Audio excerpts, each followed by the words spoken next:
이어서 두 번째 시간에 이거 오늘 이거 다 맞춰야 되는데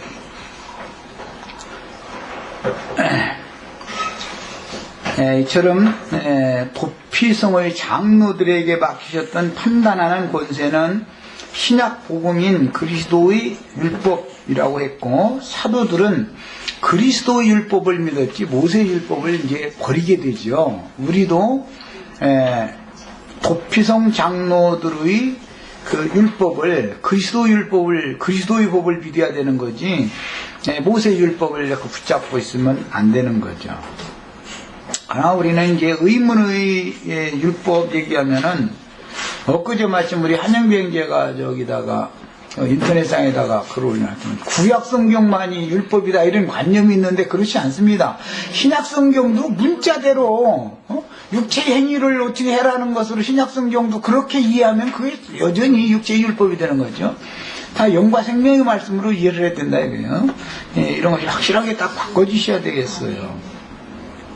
본인이 은혜로 구원받고 믿음으로 구원받은 사실이 확실하면 어떤 경우에도 다른 사람을 정죄하는 말이나 판단하는 말을 못하죠.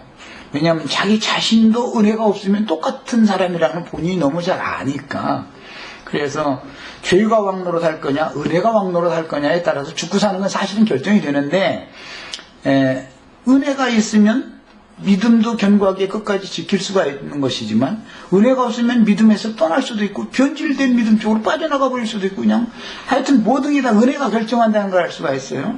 그런데 겸손한 자에게는 은혜를 주시지만 교만한 자는 물리치시거나 멀리 한다 그랬어요. 그렇기 때문에 사람이 은혜이신 그리스도가 나와 늘 함께 계셔서 은혜가 나를 다스려 주실 거냐, 이제 은혜가 왕노릇한다 로마서 이렇게 표현했지만, 은혜가 나의 영혼과 몸과 모든 것들을 다 다스려 주실 거냐의 여부는 주님 편에서 이야기지만 사람도 중요하다. 사람이 은혜 받을 만한 사람에게 은혜를 주시는 것이지, 사람이 교만하고 굳어져 있고 이런 사람에게는 하나님 은혜를 주셔도 그게 다 은혜가 욕되게 돼버리는 것이죠. 은혜를 은혜로 받지 못하는 사람들에게는 은혜를 줄 필요가 없는 거죠, 사실은. 이런 것을 잘 생각해서 양면성이 늘리는 거다 생각해서 마음을 강팍하게 하는 이런 태도가 얼마나 나를 망하게 하는 원인 제공이 되는지를 생각해 보셔야 되겠어요. 그 다음에 마지막 추수의 때에는 두 증인들에게 맡기신 지팡이 같은 갈대이지만, 최종적으로 그리스도의 심판대라고 하는 것은 거룩한 성 새 예루살렘의 문을 통과할 수 있느냐를 말하는 것이기 때문에, 그것은 최종적으로는 거룩한 성 새 예루살렘의 문지기들에게 맡긴 금갈대 청량을 받는 것을 의미합니다. 그것은 그리스도의 심판대다 그래요. 그래서 그 문을 통과할 수 있으면 거룩한 성에 들어가는 권세를 얻은 이기는 자가 되는 거고, 그 문을 통과할 수 없으면은 성 밖으로가 되는 것이기 때문에,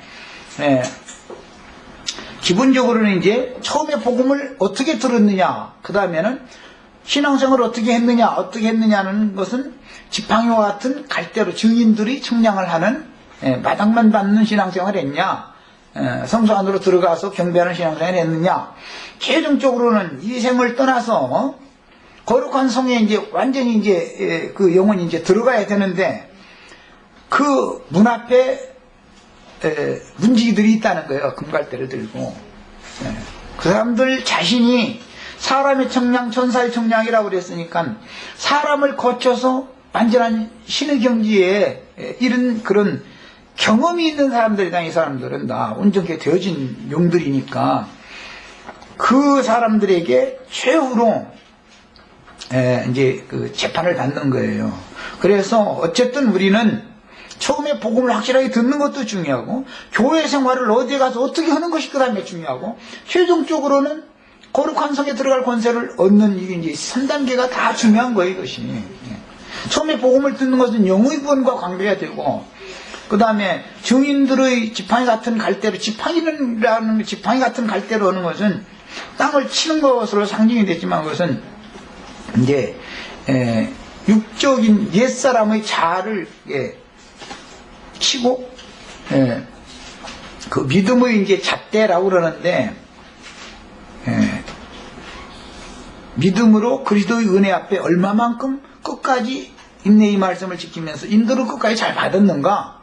이제 지팡이라는 건 인도를 상징하는 거기 때문에 그런 걸 이제 보여주는 거예요. 그것은 생애에서의 마지막 지점의 신앙생활을 어디에서 누구에게 어떻게 가르침받는 신앙생활을 했느냐를 점검한다, 이제 그 말이에요, 사실은. 그러나 최종적으로 사후세계에 가서는 각자가 속에 이루어진 구원의 정도는 육신으로는 알 수 없는 거죠. 그러나 이제 이 육신의 몸을 벗겨놓고 나면 모든 게 다 벌거벗은 그 속 사람의 상태가 그대로 다 드러나기 때문에 최종적으로 금갈대 청량을 통과를 해야 되는 거예요. 그래서 이렇게 3단계로 성경은 이제 제시를 해놓고 있어요. 자, 그 다음에 여호수아 20장 6절에 그 살인자가 회중회 앞에서 재판을 받기까지나 당시 대제사장이 죽기까지 그 성읍에 거하다가 그 후에 그 살인자가 본 성읍 곧 자기가 도망하여 나온 그 성읍의 자기 집으로 돌아갈지니라, 이렇게 해서 본 성읍으로 돌아가라 이렇게 해가지고 구약 성경이기 때문에 본 성읍으로 돌아간다는 것은 육신적으로 자기가 원래 기업으로 받은 성읍이 본 성읍이죠. 유대인들은 가나안 땅에 들어갈 때 각 지파별로 혈통에 따라서 기업을 받았기 때문에 하는 말인 거예요. 그건 이제 영적 조깅을 할 줄 알아야지. 그러니까 이제 고의성이 없이 우발적으로 살인을 하여 도피성으로 도망한 사람은 세리와 창기와 모든 죄인들을 대표적으로 상징하는데 살인죄가 생명을 다루는 성경에서는 가장 중한 범죄이므로 대표성을 갖는 범죄입니다. 오살자로 대표되는 모든 죄인들은 자신의 육체 속에서 왕노릇하는 죄의 유혹을 받아 속은 것이지 본의가 아니었다라는 것을 재판정에서 반드시 입증할 수 있어야 합니다. 아까 사도행전님이 그래서 읽었어요. 우리는 예수의 피를 흘린 것을 지금 염두에 두어는 말이기 때문에 성경이라는 것은 예수를 죽인 것은 몰라서 죽인 경우도 있고 자기네들의 종교적인 기득권 유지를 위해서 그걸 처단해 없애버려야 자기네들이 종교적인 기득권을 계속 유지할 수 있기 때문에 예수의 말이 맞다라는 것을 속으로는 알고 있으면서도 의도적으로 죽일 수가 있죠. 이것은 고범죄다 이것은. 결국 최종 심판을 받아야 하는 자는 죄의 권세로 연약한 나를 유혹하여 범죄하게 해놓고는 하나님의 율법에 걸어 고소하는 마귀 사단 옛 뱀이며 내 영혼은 주님의 교회에서 이 생을 떠나기까지 안전하게 보호를 받아야 하고 몸의 구속을 받는 날에는 그리스도의 심판대에 서서 거룩한 성 예루살렘의 문 앞에 그 성문 문지기들이 있다 이거예요. 그들의 그 재판을 통과를 해야 되는 거예요. 거기를 가장 공정하고 정확한 판단을 받아서 구원을 이미 얻고 이룬 믿음의 행위를 보는 거예요. 거기서는 금갈대 청량이라는 믿음의 행위를 보는 것이죠. 예.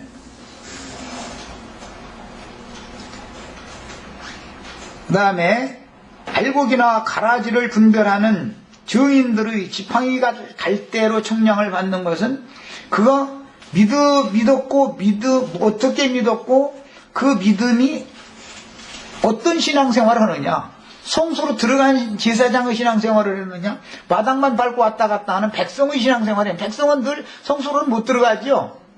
마당에만 와서 그냥 제사에 참석하다가 하고 제사장이 제사 끝나고 나면 손 들고 축복해주면 축복받고 돌아가고 그 생활을 하면은 그건 마당만 밟는 사람들이잖아요. 그 마당에는 그냥 수많은 무리가 백절세들 모일 수 있지만 성소에 들어가서 실제로 제사하려면 제사장이 돼야 된단 말이에요. 제사장이. 결국 최종 심판을 받아야 하는 자는 죄의 권세로 연약한 나를 유혹하여 범죄하게 해놓고는 하나님의 율법에 걸어 고소하는 마귀사단 옛뱀이며 내 영혼은 주님의 교회에서 이생을 떠나기까지 안전하게 보호를 받아야 하고 몸의 구속을 받는 날에는 그리스도의 심판대에 서서 가장 공정하고 정확한 판단을 받아서 구원을 얻고 이룬 믿음의 행위대로 주님의 왕국을 상속하게 되는 겁니다. 누구는 이제 10골 받고 누구는 뭐 5골 받고 뭐 이제 그 다음에는 그가 얼마만큼 구원을 이룬 정도를 가지고 이제 상으로 이건 받는 문제죠. 구속을 이룬 예수님이 대제사장으로 세상에 오셔서 오살자들의 모든 죄들을 대신 지고 죽기까지는 도피성에서 보호를 받아야 했던 것은, 율법은 신약 성도들에게는 이미 주님이 나의 모든 죄들을 대신 짊어지고 죽임을 당하셨으므로 오살자인 내 모든 죄 빚은 이미 갚아진 것이 확실하게 믿어져야 하는 것이지, 나의 선행이나 의로운 행실에 대한 대가가 조금이라도 나중에 이쪽으로 또 빠져버려서 참 위험소지가 많죠. 믿음으로 말미암아 구원 얻었다 그러고 은혜로 구원 얻었다 해놓고 나서는 믿음에서 떠나가거나 은혜에서 끊어져 버리고 자기의 행위를 자꾸 이제 하는 소리를 들어보면, 그의 말을 들어보면 아는 것 같은데 실제 그의 믿음은 사람의 어떠함을 자꾸 의지하려는 것이 많죠. 이것은 이건 가짜다 이 말이에요. 이제 그걸 정확하게 판단하는 거예요. 이게. 끝까지 은혜에 붙어 있느냐, 끝까지 믿음을 지켰느냐, 이걸 이제 주인공 판단하는 거예요. 구약 시대의 성도들에게는 그리스도께서 오셔서 그들의 죄값을 대신 지고 죽기까지 율법 교회인 양의 우리 안에서 보호를 받아야 했지만, 신약 시대의 성도들은 인자 예수께서 자신들의 모든 죄들을 대신 지고 죽어서 장사되셨으므로 더 이상 죄와 사망의 법에 매일 필요가 없고, 무궁한 생명의 능력으로 생명의 성령의 법에 따라서 해방을 받아 양심의 자유를 얻고 죄악으로 인한 저주의 세상을 초월하여 주와 함께 하늘에 앉혀지는 것이니 이것이 구속입니다. 자, 옛날 번역에 보면 이는 살인자가 대제사장이 죽기까지 그 도피성에 머물러야 할 것입니다. 대제사장이 죽은 후에는 그 살인자가 자기 소유의 집으로 돌아갈 수 있느니라. 이게 이제 민수기 지난 시간에 35장 읽었던 그 말씀 번역을 이렇게 했어요. 그러면 자기 소유의 땅, 기업의 집으로 돌아간다. 이게 얼마나 중요한 용법인지를 잘 아셔야 됩니다. 이 얘기를 좀 하려고 그래요. 본문의 자기 본향의 땅인 본디 자기 소유의 땅, 그 기업 땅이라는 건 기업이니까 그 집은 조물주께서 각 사람 속에 영혼을 지어주신 산혼인데, 내가 원래 구약 성경에서는 이제 가나안 땅 각 지파별로 가나안 땅의 어떤 지역의 어떤 성읍을 기업으로 받죠. 율법으로 하니까 구약 성경에서는. 그러나 이것은 상징이다. 실제 근본된 토지라고 하는 본기업, 모든 사람에게는 각자에게 본기업이 다 있죠. 그게 근본된 토지라고 그래요. 창세기에서는. 근본된 토지를 가르라 이제 이렇게 표현을 했는데, 자기 본향의 땅은 본디 자기 소유의 땅이라는 뜻이고, 조물주께서 각 사람 속에 영혼을 지어주신 산혼을 말하는 거다. 창세기에서는 땅의 흙으로 사람을 빚으시고 코에 생기를 불어넣었더니 산혼이 되었다 그랬죠. 그 산이라는 건 양심을 말하는 거예요. 영. 혼이라는 건 마음을 말하는 거예요. 그래서 양심을 가진 마음이라는 것은 누구에게나 각자 다 있는 거다. 이거는 하나님이 원래 모든 인간에게 이걸 지어줬다 이 말이에요. 그래서 그것을 본향이다 그래요. 본향이다. 그런데 그 영혼이 더럽혀졌고 타락되어 버렸기 때문에 그리스도께로 가서 그리스도의 영혼과 연합되어진 사람은 땅이 회복된 거지요. 잃었던 기업을 되찾은 것이고 잃었던 생명을 다시 얻은 거예요. 이게 이제 성경이 말하고 난 의도를 잘 이해하셔야 되겠어요. 그래서 주께서 각 사람 속에 영혼을 지어주신 산혼인데 피값으로 사신 피밭이 되어, 이건 이제 구속받은 영혼이 된 거죠. 피밭이라고 그러죠. 피밭. 마태복음 27장에서는 최종적인 새하늘과 새 땅이 되기까지 이 생에서는 피로 사신 교회 안에서, 주님의 몸된 교회라는 것은 피로 사신 교회죠. 피로 사신 교회 안에서 그 영혼이 지킴을 받아야 된다라는 뜻이에요. 그런데 대제사장이 죽기까지라고 해놨기 때문에 이제 설명이 좀 더 필요합니다. 앞에서 잠깐 언급한 바와 같이 대제사장이 죽기까지라는 표현은 먼 후일 율법대로는 인자 예수께서 세상에 보내심을 받아 구속을 이루기 위하여 십자가에서 모든 죄들을 대신 지고, 이것은 이제 세상 죄를 지고 하셨다 이렇게 표현했는데, 죽임을 당하심으로 율법이 요구하는 범죄자에 대한 정죄와 사형 집행으로 인한 하나님의 공의로운 형벌을 담당하시기까지라는 뜻입니다. 문자대로 하자면 예수님이 그때 당시는 여호수아서나 민수기나 신명기에서 말할 때는 예수님이 아직 세상에 오시지 않은 때였었기 때문에 초림 예수가 오셔서 죽기까지라는 개념이다 이거예요. 개념 자체가. 그런데 그 살인자가 그 후에나 본향의 땅 자기 집인 본래 자기 소유의 기업으로 돌아갈 수 있도록 정하신 것은 어린 양의 피로 사신 영혼들은 반드시 주님이 피로 사신 교회 생활을 실행하다가 영원한 안식처인 거룩한 성 새 예루살렘으로 데려가심을 받아야 된다라는 뜻인 거예요.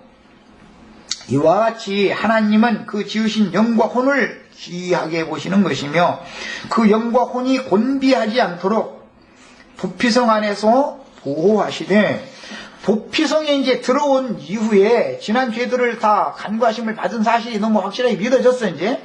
그런데 도피성에 들어왔는데도 또 넘어질 수가 있죠. 넘어지는 것은 그가 영적으로 교만한 경우 넘어지는 거예요. 사실은 이미 주인이 바뀌어서 마귀가 주인일 때는 자기가 이거만큼은 자신 있다고 교만해져 가지고 이렇게 하죠. 마귀가 주인일 때는. 그러나 은혜가 이제 왕, 죄가 주인 노릇은, 죄가 다스릴 때는 자기의 의를 자랑하고 자기 선을 자랑할 것이 많이 있게 돼 있어요. 그때는 그 초신자 때에는 그게 자랑거리가 많이 있게 돼 있어. 그런데 자랑을 자꾸 입 밖에 내다 보면 나중에 이제 주님께서 어느 정도 때가 됐다 싶으면 슬쩍 밀어버려. 예. 그러면 주인이 바뀌었으니까 세상에서 세움을 받은 사람은 하나님은 거꾸로 드려야 되니까, 예. 은혜가 새롭게 왕도로 서게 되려면은 경험이 이제 필요한 거예요. 그런데 하나님은 고개를 살짝 돌리면 그쪽이 넘어져 버리는 거예요. 그래서 믿는 성도들이 넘어지고 일어서고 하는 건 누구 손에 있는 거예요? 주인의 손에 있는 거예요. 그게 다 그게. 그런데 넘어질 때 주님이 억지로 미는 게 아니고 사람의 상태에 따라서 밀어버려. 사람의 상태가, 이것은 네가 입으로는 은혜로 구원받았고 믿음으로 구원받았다 해놓고 나서 지금 네 행위를 지금 내 앞에서 자랑하는구나. 그래도 정말로 그렇게 이런 행위 끝까지 잘할 수 있는지 한번 보자 하고서 살짝 고개 돌리면은 그냥 예수시 넘어져 버리는 거예요. 이제 넘어지고 일어서고를 7번, 이제 이건 잠언서에 나오는 말인데, 한 번 의롭다 하심을 받은 사람은 7번 넘어질지라도 8번째 또 이렇게 의심을 받는다 그랬죠. 그게 은혜가 왕노릇 한다라는 증거죠. 그래서 문제는 끝까지 주 안에, 은혜 안에 머물러 있어야 되는 거예요. 주 밖으로, 도피성 밖으로 나가버리면 어떻게 한다 했어요? 참수자가, 보복자가 와서 죽여도 상관없다 그랬어요. 그러니까 어쨌든 간에 주님의 몸된 교회 안에 머물러 있어야 되는데, 그러려면 항상 은혜 안에 머물러 있어야 된다. 주님의 은혜가 그를 계속 붙들어 주시면 그는 넘어졌다가 또 일어날 수 있다. 넘어졌다 일어난 것이 더 큰 은혜죠. 한 번도 안 넘어진 것도 은혜죠. 그건 그렇다면 그건 이미 그냥 믿자마자 힘져버렸으니까 그건 바람 어떻게 준 거고, 그거야 그보다 더 줄 수는 없죠. 그런데 인간은 그렇게는 안 돼. 아직 혈과 육을 입고 있기 때문에, 그렇게가 안 되기 때문에 성경 말씀대로 하면 7번은 넘어져야 돼. 7번은. 7번은 넘어졌다가 8번째 일으키심을 받으면 완벽한 거예요. 이제는. 이런 것이 이 생을 마치는 날까지 은혜가 나를 왕노릇하느냐, 죄가 나를 왕노릇하느냐, 누가 나를 주장할 거냐. 죄는 내 육체 속에 거하고 은혜는 내 영 속에 있다 이거예요. 영 안에. 이것이 대비되는 용어예요. 결국은 나의 혼이, 나의 마음이 죄에게 굴복할 거냐, 은혜이신 그리스도께 굴복할 거냐라는 것은 영에 있는 사람이냐 육신에 있는 사람이냐에 따라서 이게 딱 나눠지게 돼 있다라는 걸 알 수가 있어요. 구약 시대에도 하나님의 정하심에 따른 도피성에 들어간 거룩한 성도들은 지극히 적은 수의 선지자들의 노선을 따르는 신앙인들 뿐이었으며, 그들은 이 생을 행인과 나그네로 살며 주님의 인도를 따랐으며, 사후에는 믿음의 조상 아브라함의 품에 들어갔다가 그리스도께서 부활하실 때 그리스도와 함께 부활되어 함께 하늘에 예비하신 도성에 들어갔습니다. 그러나 대다수의 유대 교인들은 육체의 율법 말씀으로 지켰지만 믿음으로 행하지 못했으며 결국 도피성의 시련인 하늘에 예비하신 한 성에 들어가지 못하고 최종적인 완성은 거룩한 성 예루살렘이죠. 도피성이라는 것이. 그 이제 거기가 신부가 되는 자격을 얻은 사람들은 거룩한 성 예루살렘에 들어가야 되는 거죠. 그래서 주님이 다시 오실 때는 독생자가 오는 게 아니에요. 하늘에 하나님께로부터 내려오는 거룩한 성 예루살렘이다. 내려올 때 뭐가 내려오는지를 잘 봐야 돼. 근데 똑같은 성경 인물인데 내 눈에는 그게 그렇게 잘 보이는데 어떤 사람들 눈에는 왜 그게 안 보여가지고선 독생자 예수가 또 와야 된다고 자꾸 그냥, 예수님 한 번 오셔서 피를 흘려 죽었으면 그것은 끝이에요. 예수를 두 번 죽게 만드는 건 그건 믿는 게 아니죠. 그건 사실은 예수는 두 번 죽을 수가 없는 거죠. 예수가 두 번째 죽는 건 복음을 전하는 증인들이 하나님 말씀과 저희 가진 증거를 인하여 목표를 받아서 피의 양을 채우고 수를 채우는 것으로 완성하는 것이지, 예수님이 또 와서 죽고 또 와서 죽고 날마다, 그게 무슨 놈의 믿음이요. 그러다 보니까 예수님이 여태 안 왔다고 전화하고 나는 여태 안 왔느냐고 이러고 이날려고, 이게 이 싸움이 지금, 이게 지금 우리는 웃으면서 듣지만 이게 보통 싸움이 아닙니다.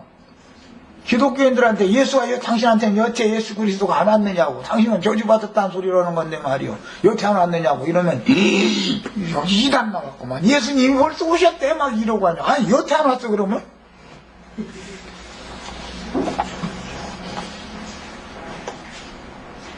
모르고 오살죄를 저지른 사람이라 할지라도 내가 회개하여 돌이키면 너희를 위하여 예정하신 예수 그리스도를 보내줄 거다 그랬잖아요. 근데 그거 돌이키지 않았으니까 지금 예수를 안 보내주신 거, 그 사람에게는. 이게 얼마나 중요한 말이요. 그 오죽하면은 고린도 후서 5장인가 4장이든가 기억이 잘 안 나는데, 예수 그리스도께서 너희 안에 계신 줄 알지 못하냐, 그렇지 않으면 너희 버림받은 자들이다. 아이 오죽하면 성경 구절에도 정확하게 있는데 내 안에 이미 와 계시지 않은 예수를 계속 그걸 믿는다는 건 사실은 회개가 뭔지도 모르고 아직 사실은 믿지 않았다라는 것이다. 그가 은혜 안에 있는 사람이 아니라는 걸 말하는 거예요. 자기네들이 교리, 자기네들이 나름대로의 믿음 좋다고 그러지만 전부 그게 다른 믿음 안에 있는 거죠. 그러나 대다수 유대교인들은 육체율법 말씀으로 지켰지만 믿음으로 행하지 못했으며 결국 도피성의 시련인 하늘에 예비하신 한 성에 들어가지 못하고 하늘의 도성에 들어갈 거룩한 성도들을 받게 하는 적대 행위를 하면서 육체율법을 지키려고 노력하다가 사후세계로 돌아갔으나 결국 하나님의 영광에는 이르지 못한다는 것은 이미 판명이 이미 난 거예요. 그럼 하나님 심판대 앞에 꼭 서봐야 하는 게 아니야. 그럴 필요가 뭐가 있어. 이미 복음이 안 믿어지면 이미 그걸 끝난 건데, 믿지 아니함으로 거저 심판을 받은 것이다 그랬지 앞으로 심판 받을 것이다도 아니잖아요. 그 다음에 20장 7절로 9절에 이에 그들이 납달리 산지 갈릴리 게데스와 에브라임 산지 세겜과 이렇게 해서 이제 6성읍의 도피성으로 이렇게 분별된 이야기가 기록이 됐는데, 본문에서 요단강 서편 가나안 땅에 지정된 세 도피성을 먼저 앞에 기록하고, 세 도피성은 모세로 말미암아 지정되었던 요단강 동편의 도피성을 기록하고 있습니다. 그런데 납달리 지파의 갈릴리 게데스, 즉 이사야 4장 6절에는 그 납달리 게데스라고 성경에 번역이 됐어요.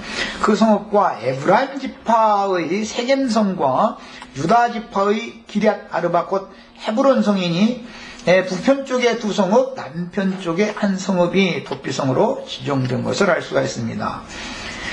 납달리의 산지 갈릴리 게데스는 북부 갈릴리의 산악지대에 위치한 성읍으로서 처음에는 납달리 지파에게 분배되었다가 후에 도피성으로 이게 지정되었다는 것을 알 수가 있습니다. 그 다음에 에브라임 산지의 세겜성, 에브라임 지파에게 분배되었다가 후에 도피성으로 지정되었으며 여호수아는 세겜성에서 그의 마지막 유언을 남깁니다. 여호수아 24장 이제 여호수아의 마지막 유언 내용으로 되어 있는데 거기 보면 세겜성에서 그 유언서의 말씀을 하게 된 거죠.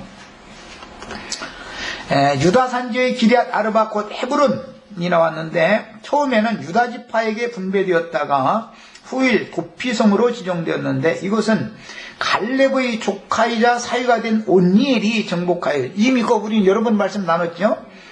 정복하였으며 원래는 기럇 아르바라고 부르던 성읍인데 팔레스타인 땅의 남부 지역에 위치했습니다. 유다 지역이었으니까. 그 다음에 여리고 동쪽 이제는 여리고 동쪽 요단 저쪽 르우벤 지파 중에서 평지 광야의 베셀과 갓 지파 중에서 길랏 라못과 므낫세 지파 중에서 바산 골란을 구별하였다 그랬는데 본문에서는 요단강 동편에 이미 지정된 세 도피성을 기록하고 있습니다. 요단 동편의 도피성들은 모세가 신명기 4장 41절로 43절에 보면 이미 그 도피성들을 이미 지정을 해놨었죠. 그 다음에 팔레스타인 땅의 모든 지명이나 성경에 나오는 어떤 사람들의 인명, 이름 속에는 뜻이 다 감춰져 있죠. 뜻이 다 있습니다. 그런데 도피성들의 의미가 그것은 곧 그리스도 자신이라는 것을 계시해주는 뜻이 있어서 잠깐 이제 언급을 좀 해드리려고 그래요. 게데스라는 말은 거룩한 곳이라는 뜻으로서 거룩한 성전은 그리스도, 예수 그리스도를 의미하는 것이죠. 성전이 가장 거룩한 곳이죠. 하나님이 계시는 이제 처소니까. 그 다음에 세겜은 어깨라는 뜻으로서 하나님의 왕국의 종사를 그 어깨에 메고 오신 그리스도. 이사야 9장 6절에 보면 그 어깨엔 정사가 맺어 있다 그랬죠. 정사라는 건 하나님 나라의 통치권이다 이 말이에요. 통치권. 그 어깨에 통치권을 메고 오셨던 거예요. 그것은 이제 신약 성경에서는 생명 안에서 왕노릇 한다 그랬고 은혜가 왕노릇 한다 이렇게 표현이 됐어요. 그 다음에 헤브론은 하나님과 교통하다라는 뜻이니 구속하신 성도들을 하나님과 교제케 하시는 그리스도를 상징적으로 보여주고, 베셀은 성체라는 뜻으로서 구속하신 성도들이 안전한 성체가 되신다. 그게 거룩한 성 세루살렘 오면 사실은 그리스도 자신을 말한다. 그 다음에 라못은 높은 곳이라는 뜻으로서 구속하신 성도들과 함께 하늘에 앉으신 그리스도. 가장 높은 곳은 하늘이죠. 이건 상징이죠. 또 이제 하늘이라고 그러면 또 이것도 이제 많은 설명이 필요한데, 그것은 예수님의 영이, 성도들의 하늘은 예수님의 영이죠. 예수님이 또 모든 하늘들 위에 오르셨다 그러면 예수님의 영과 연합된 사람들의 영에 들어오신 것이 하늘에 오르신 거예요. 예수님 편에서는 그렇다면 예수님은 우리 안에, 우리는 예수님 안에 이렇게 상호 가장 높은 처소를 정한 거예요. 그 다음에 골란 고원지대인데, 이 골란이라는 말은 기쁨이라는 뜻으로서 인생들에게 참 기쁨이 되시는 그리스도. 요한복음 15장 11절에 보면 세상이 주는 기쁨과 다른 기쁨을, 성령을 받으면 그 기쁨을 얻게 된다 그랬는데, 그 기쁨은 모든 죄빛에서 해방 받는 기쁨을 말하는 거죠. 성령을 받으면 이 기쁨이 제일 가장 중요한 기쁨이죠. 영원한 극락의 하나님의 근간이 되는 기쁨이니까.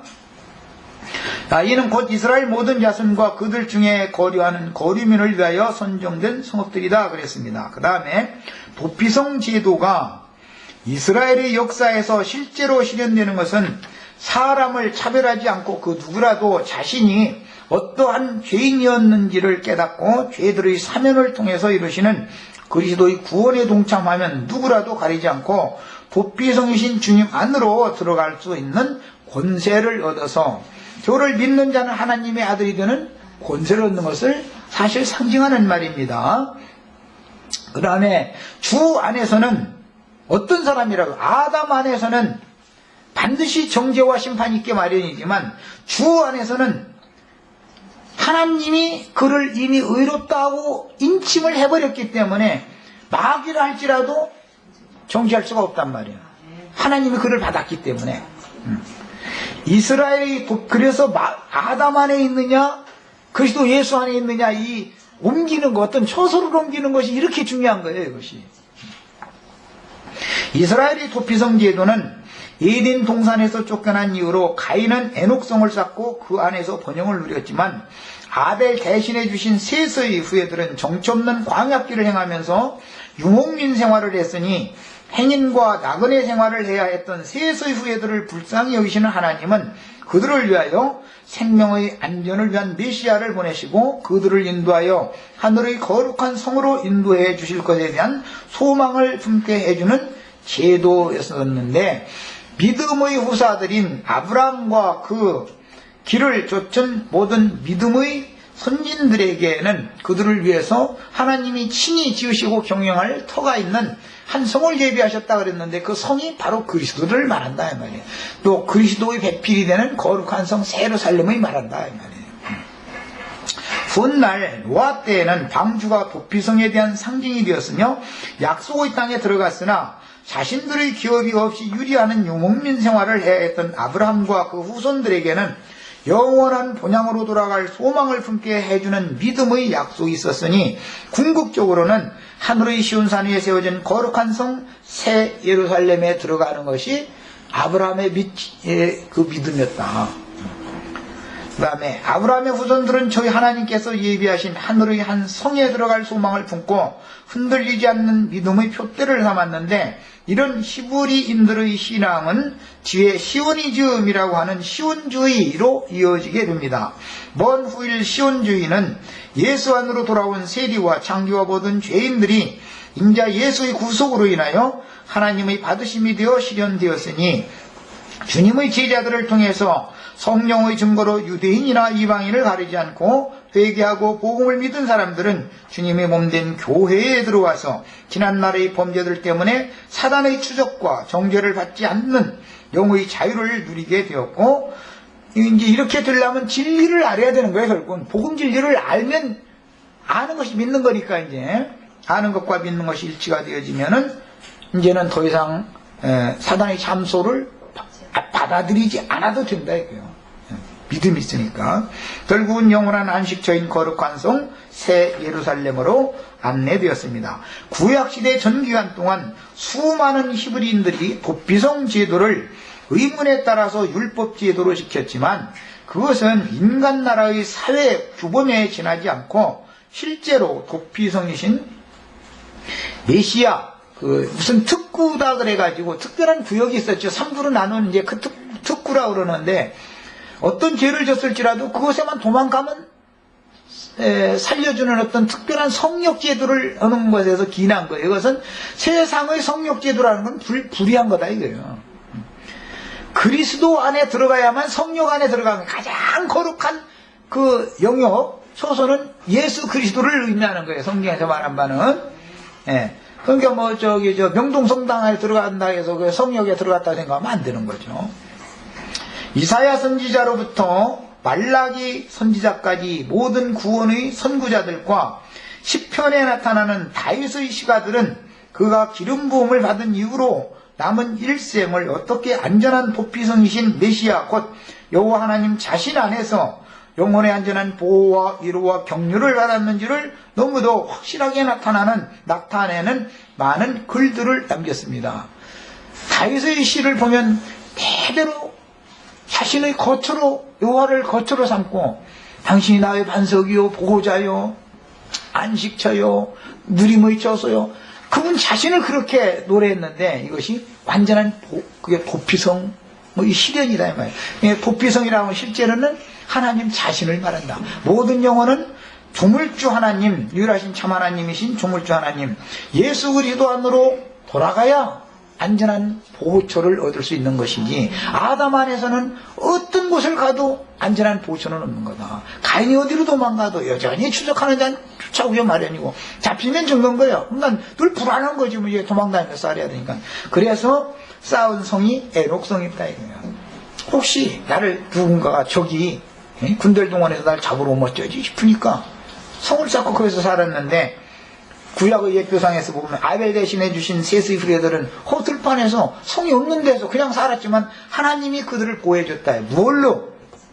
양의 젖새끼와 그 기름으로 제사를 했을 때 그 제사가 연락되었기 때문에 그 사실에 근거해서 사단의 추적을 완전히 따돌릴 수 있게 하나님이 지켜줬다 이거예요. 그들은 허들판에 살았지만 하나님이 보호 아래 있었다 이거예요. 이것은 복음이 이제 얼마나 두 갈래길을 이렇게 지시하고 있는지를 창세기에서부터 지금 지시하는 거다. 그런 거예요. 오늘 우리는 가인 제사장식분 아래에 있는 교회 생활을 하고 있는지, 가인도 제사장이죠. 땅의 산물로 제사하는 건 가인 제사장이죠. 그러다 보니까 재물 가지고 온다고 하는 얘기만 나오면 11조와 감사헌금과 뭐 돈 갖다 내는 걸 얘기하죠. 그들은 땅의 신을 갖다 자꾸 바치는 거예요. 엊그제 우리 김기태 님이 연합집회 때 창세기 4장에 보면 말이야 하와가 아들을 낳는데 여자가 아들을 낳는데 성경에 기록된 말씀대로 하자면은 아담이 여자와 동침했더니 가인이라고는 아들을 낳았다 이렇게 했는데 그 가인이라는 아들이 땅의 신이다 이거예요. 땅바닥 신이다 이거예요. 땅의 신. 그 참 나는 참 성경이 참 기가 막혀 그런 거 보면 우리는 하늘의 신을 섬기는 사람이에요. 땅바닥 신 섬기는 사람이 아니죠. 이게 가인은 땅바닥 신만 섬기는 거예요. 그러다 보니까 그냥 구임하려고 그러고 땅에서 엉들어들려고 자꾸. 그런데 우리는 영원한 하나님의 나라에 하늘의 왕이신 그리스도와 함께 보좌들이 앉아서 하늘의 왕 노릇을 해야 된다. 영적인 왕 노릇을. 자, 이제 창세기 9장 5절로 6절을 읽어보겠습니다. 여태까지는 창세기 4장에 근거해서 도피성 얘기를 했는데 가인 족속들은 다 심판을 노아의 때 가서 다 심판을 받고 노아의 후손들을 통해서 하나님 역사가 새로 이어지는 말씀이 나왔기 때문에 창세기 9장 5절 6절을 봅니다. 내가 반드시 너의 피 곧 너의 생명의 피를 찾으리니 짐승이면 그 짐승에게서 사람이나 사람의 형제면 그에게서 그의 생명을 찾으리라. 그러니까 무지한 피를 흘리면 피값을 물어내야지 하나님 앞에 이 얘기예요. 다른 사람의 피를 흘리면 그 사람의 피도 흘릴 것이니 피는 생명이니까 남의 피를 흘리면 네 피를 나 갚아야 된다 이제 이 말인데 이는 하나님이 자기 형상대로 사람을 지으셨음이니라. 자, 그러면 하나님의 형상대로 지음을 받은 사람의 피를 흘린 자들은 유대교 지도자들이고 예수님의 피를 흘렸죠. 하나님의 형상과 모양이신 예수님의 피를 흘렸어요. 그래서 예수의 피값은 반드시 물어내게 되어 있는 거다.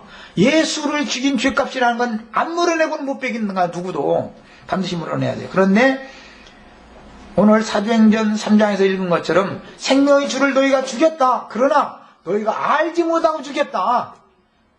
그러니까 그러면 우리가 어떻게 해야 되냐. 회개하고 돌이켜서 속죄하면 하나님이 너희의 모든 죄들을 사면해 주실 것이다. 그래서 너희를 위하여 예비하신 예수 그리스도를 보내주실 것이다. 저를 영접해라. 이런단 말이에요.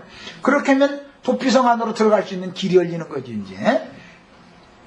성경은 생명의 주인이신 하나님께서 사람에게 부여하신 생명을 가장 고귀한 것으로 보시기 때문에 어떤 연유로든지 사람의 생명의 피를 흘린 살인죄를 엄히 다루며 인간사에서 재산상의 피해는 재산으로 환산하여 갚을 수가 있지만 생명은 돈으로 환산할 수가 없으므로 생명으로 갚도록 정하셨습니다. 지난번에 우리가 읽은 민수기 35장에서는 고의로 피를 흘린 사람에게서는 속전을 받지 말고 반드시 그 생명으로 갚게 해라. 이렇게 돼 있죠. 사람의 생명이라는 것은 생명의 주인이 결정할 수 있는 문제인데, 사람이 사람을, 예를 짐승이 또 사람을 죽였다. 그런 경우에는 지가 신이라는 뜻이 됐기 때문에 그때는 그에 대한 응분의 조치를 하나님 반드시 취한다 이거죠. 이거 이제 계시록에 가서는 큰 음료의 성에서 사도들과 선지자들과 모든 성도들의 피가 그 성에서 보였기 때문에 하나님께서는 전능하시고 능력 있는 하나님께서 그 음녀와 음녀의 7머리들을 통해서 피값을 물어내게 해서 피를 신원하신 얘기가 나와요. 이게 하나님의 율법의 완성이다 말이죠. 그물에는 이제 피 흘려줄 사람들이 이처럼 많으니까, 짐승들은 많아요. 그러니까 예수의 피만 가지고 다 되는 건 아니다. 피의 양이 더 채워져야 되고, 예수의 순교와 똑같은 그런 목적을 위하여 순교한 순교자들의 수가 또 채워져야 되는 문제이기 때문에, 또 이러면 예수 피가 다가 아니냐고, 그 질에 있어서 뭐가 아니다 기다 지금 이게 말하는 게 아니라 피의 양이 더 채워져야 된다 이 말이에요. 왜? 그 피를 우리와 우리 후손들에게 돌려서서, 그래서 그냥 후손들도 계속 그 피를 또 흘려서 어느 양이 딱 차야만 되는 거다 이 말이에요. 자, 하나님께 부여받은 생명은 그만치 귀하고 가치가 있기 때문에 가장 고귀한 생명을 함부로 다루는 것은 생명의 주인이신 하나님의 주권을 만홀히 여기는 결과가 되는 겁니다. 오직 생명은 그 생명의 주인께서만 부여하시기도 하고 빼앗기도 하는 것이므로, 인간이 고의성이 없는 잘못으로 남의 생명을 빼앗은 오살의 경우 그 원인에서부터 자세히 조사하여 무고한 생명을 또 죽이지 못하게 하려는 것입니다. 원수갑술자인 근족이 와서 왜 살인을 했는지에 대해서 따져도 안 보고 피는 피로 갚아라 했다는 그것만 율법만 적용해가지고 또 피를 흘리면 피 흘리는 그 일이 반복될 거 아니냐 이 말이죠. 그래서 하나님은 이제 그걸 못하게 하시려고 도피성 제도를 율법으로 주셨던 것이죠. 유대인들은 이제 율법대로 이걸 행하니까 무슨 이 이치를 알아야 복음을 깨달으니 하는 말이에요. 모든 인간은 하나님 앞에서 죽음으로 갚을 수밖에 없는 중죄를 저지른 중죄인들이지만, 사실은 남을 미워하고 분을 품는 것은 내가 아니요 내 속에 거하는 죄라고 하는 것을 깨달을 때, 내가 그런 게 아니죠. 나는 하나님의 법을 숨기기를 원하죠. 하나님께 심판을 받아서 영원한 죽음의 형벌을 받아야 하는 자는 악한 자인 마귀, 곧 죄의 소원을 자꾸 넣어주는 마귀가 심판을 받아야 되는 것이지, 죄가 심판을 받아야 되는 것이지, 하나님의 목적을 위하여 각 사람에게 지어주신 근본된 토지인 영혼이 심판받는 것은 하나님의 뜻이 아니다. 하나님은 그 영혼을 그렇게 귀하게 보시는 거예요.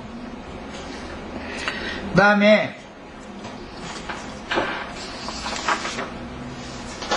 죄에 속아서 알지 못하고 범죄했던 모든 죄인들은 복음을 듣고 깨달아서 회개하고 돌이키면 사면을 받아서 하나님 앞에서 사는 사람이 되는 것이 하나님의 뜻이에요. 사람 속에 영혼을 지어주신 목적이 이것이. 도피성에 대한 율법들 중에는 부지 중에 살인을 한 경우, 즉 오살의 경우들이 예로 제시되었으며, 피의 보수자인 근족으로 상징되는 생명의 주인이신 공의의 하나님께 붙잡혀서 공법에 따라 자신의 생명으로 갚도록 보복을 당하지 않기 위해서는 반드시 빠른 시간 내에 도망하여 생명을 보존받을 수 있는 대책이 필요했기 때문에 3구로 나누고 그 길을 잘, 돌 같은 거 뭐 이런 거에서 걸려 넘어지지 않도록 길을 잘 닦아놓게 돼 있죠. 예수님이 그 새롭고 산 길을 닦으러 오신 것이죠. 그 예수님은 무슨 걸려 넘어지게 하는, 어떤 실족하게 하는 어떤 돌멩이를 사방에다 이렇게 놔두지를 않아요. 그런데 마귀는 그 길로 가, 그 길로 가, 열심히 달려. 그런데 막 저쪽 쳐다보고 해놓고 나서는, 땅바닥도 잘 보고, 이게 잘 살면서 가야죠. 볼명이 탁 걸려가지고 넘어지게 만들거나, 너 그럴 줄 알았어, 그러거나, 딱 가서 이제, 너 율법 몇 장, 몇 절, 신명기 몇 장, 몇 절 봐. 이러면 사형이잖아. 이러고 딱 달라붙으면 참, 이거 사람 죽는 일이죠, 이게 아주. 예. 시간이 다 돼서 여기까지 하고 애찬한 다음에 1시간 더 해서 부피성율법의 말씀을 마치겠습니다. 애찬하시고 1시간 더 하겠습니다.